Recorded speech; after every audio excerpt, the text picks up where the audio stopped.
Hey AP, in this video we are going to talk about heating and cooling curves. So heating and cooling curves is something that you have seen before in chemistry. So we're going to do a little bit of a refresher, talk about some of the parts of it again and some of the nuances one more time. But for the most part, nothing is new, it's just a lot of review of what we've learned about before. Remember that on your reference tables, we are in the thermochemistry area. We'll get to electrochemistry towards the end of our time together. But you'll notice that, we put in the specific heat of water. You can also add in some of the specific heats that we put into our notes today. But because they're not on here, that means that AP is going to give those numbers to you when you get to one of those calculations. And you'll start to see that, especially in some of our practice problems and in like the multiple choice questions that we'll do for quizzes and some of our FRQ questions. You'll see that they'll give you those specific heat values or heat of fusion values when you need them. So you don't have to memorize them, which is awesome. And they'll give them to you. So still using things like Q equals MC delta T, right, when we have that change in temperature. The other one that's not on here is the Q equals MH. So that's one that you're going to have to remember if you want to add that on for now. Q equals MHF, so our heat of fusion or heat of vaporization, depending upon where we are. That's the other formula that we'll need for our heating and cooling curves. Excuse me. So remember that when we heat a substance or when we cool a substance, we are looking at energy. And energy is either being used to do one of two things. It's either being used to change the temperature, but not the phase. So this is the kinetic energy change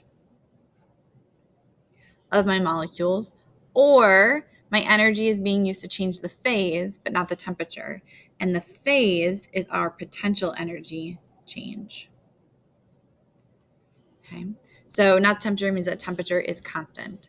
So here I have a heating curve of water. We can have heating curves of all sorts of things, but they're always going to have the same general shape. We're always going to have a diagonal line, a straight line, another diagonal, a straight, and another diagonal. Now, in a question, it would tell you that the substance is starting at this state of matter. So you don't have to figure out like where you're starting, or it'll say where it's ending, so you can back calculate. But here, when we have all three diagonal lines, two straight lines, we have started with a solid. That solid has melted. That's at our phase change line. Then we have our liquid. Then our liquid has evaporated or vaporized. And then we have a gas. Okay. If I were to read straight across, the temperature at which I have my straight line is my, and if this is at 1 atmosphere, this is my normal boiling point. That means that the temperature at which I've melted, if I read straight across, this is my normal melting point. Remember, normal means at 1 atmosphere. Okay, so we can read that across. Our x-axis on this graph can either be energy, it could be heat, or it could be time. Okay, any one of those could be what you see for your x-axis. For your y-axis, this is always going to be in temperature. For the most part, they're in degrees Celsius. Okay. Now, we have some formulas to calculate the amount of heat energy that we have at different locations. For a solid, because we are changing in temperature, we will use our equation Q equals MC delta T, where we will have the C of our solid state. And for ice, that is our 2.05 joules per gram degree Celsius. When I am here at my flat line and I'm melting, here I'm at equilibrium between solid and liquid, equilibrium. That means both of my states coexist at that same time. I start with all solid here, and by the time I get to this point here, I'm at all liquid. During this area, I have my equation Q equals mH, and this is HF, or the heat of fusion. For water, HF is 334 joules per gram. Remember, M is mass, and then delta T is change temperature, and Q is in joules. Here I'm now in my liquid phase. I'm heating my liquid phase. Therefore, my molecules are moving faster because I'm increasing in temperature. So I'm going to use my formula Q equals mc delta T, where I'd use the C specific heat of my liquid phase, which for us, for water, is 4.18 joules per gram degree Celsius. Here I'm evaporating, so now I am having a equilibrium between my two states of liquid and gas. Equilibrium. So when I start, I'm at all liquid. By the time I've ended here and gone through my phase change, I'm at all gas. During this area, because I don't have a change in temperature, the heat required is equal to my mass times the heat of vaporization. For water, that heat of vaporization is 2,260 joules per gram. And then when I begin to heat my gas, again, I'm just speeding up my gas molecules. We've talked about that at length in a previous unit where we looked at kinetic molecular theory. And so I'm going to use my Q equals mc delta T. In this case, the specific heat of my gas, which for us is steam, is 2.02 joules per gram degree Celsius. Okay. What other things do we need to know here? We should know that along our diagonal lines, right, we are changing temperature, but we're not changing the phase. So that is a change in, we're changing temperature, but not the phase. That's a change in kinetic energy. So along all of these, this is a change in kinetic energy.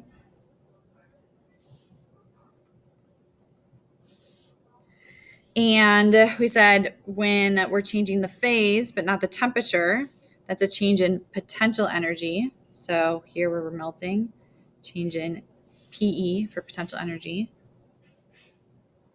Okay. When I have the potential energy change, my molecules are spreading out.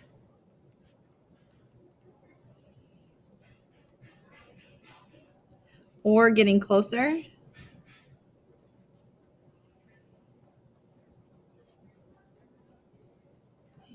Regardless if I'm spreading out or getting closer, I am affecting my intermolecular forces.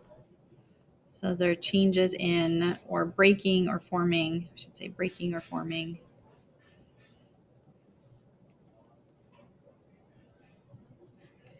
Intermolecular forces.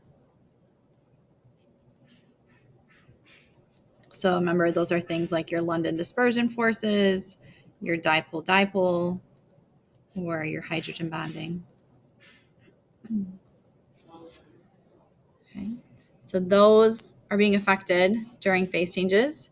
During kinetic energy changes, that, because it's directly related to temperature, and temperature is a measure of the kinetic energy of our molecules in Kelvin.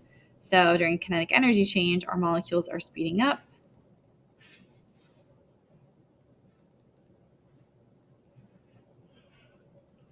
Or they're slowing down.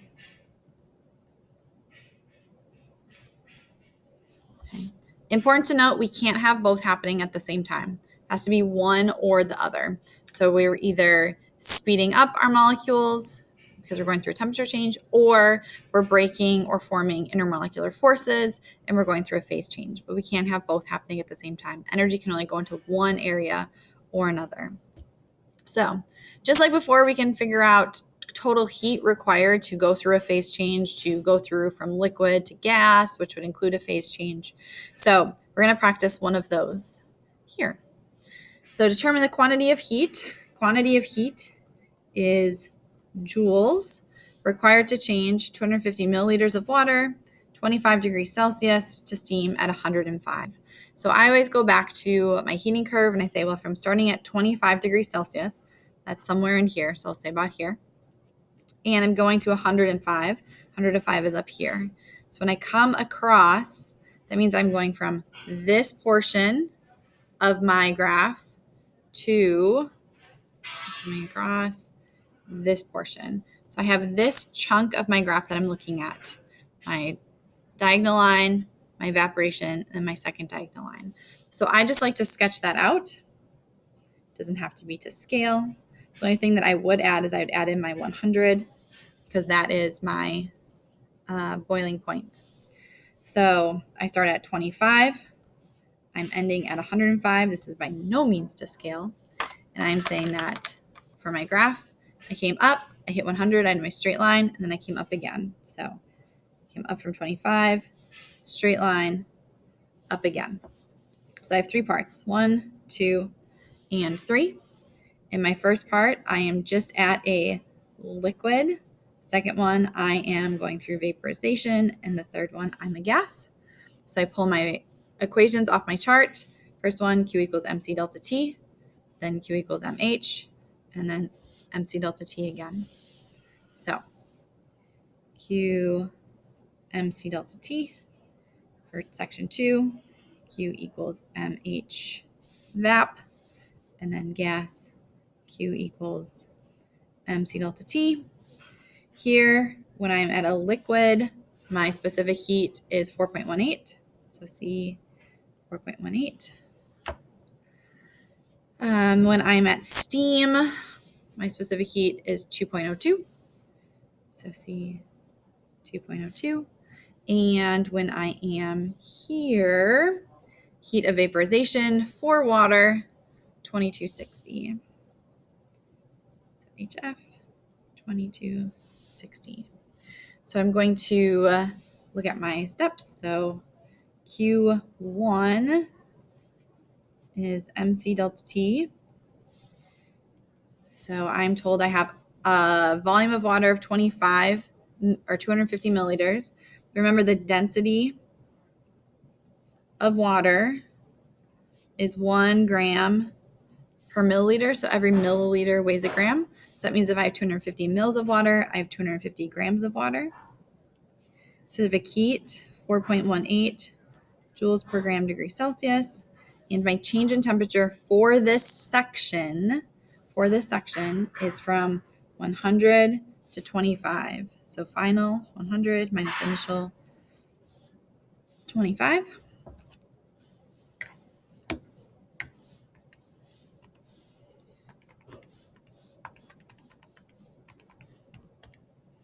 Seven, 8, 3, 7, 5. 8, 3, 7, 5. And that is in joules because grams cancel out with grams. This was degrees Celsius, cancel out with degrees Celsius. So I'm left with joules. Q2 is my second one here. Q equals MHV. So again, my mass is the same. I still have 250 grams. Heat of vaporization, 2,260 joules per gram. Grams and grams cancel out.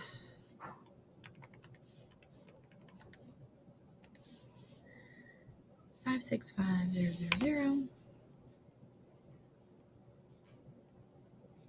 Again in joules, we'll round when we're all done. Q3, again, MC delta T. Still 250 grams. Now my specific heat is 2.02 joules per gram degree Celsius. And my change in temperature, again, just for this section, is from 105 to 100 degrees Celsius. So 250, 25, 25 joules. Now my heat is cumulative, right? I can add all up my individual heats to figure out my total heat required. So my total heat is equal to Q1, Q2, Q3. 78375 565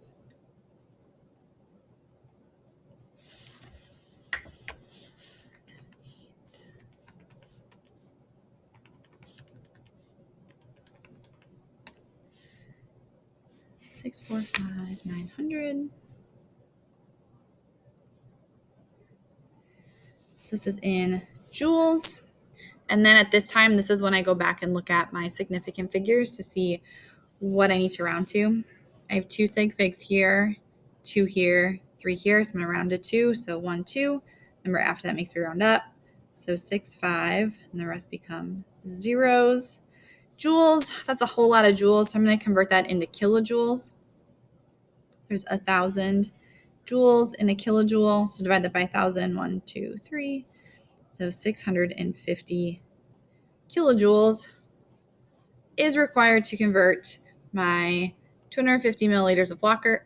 So that's like a 250 beaker full of water at 25 degrees Celsius, past boiling to steam at 105. So it's quite a bit of energy to do that.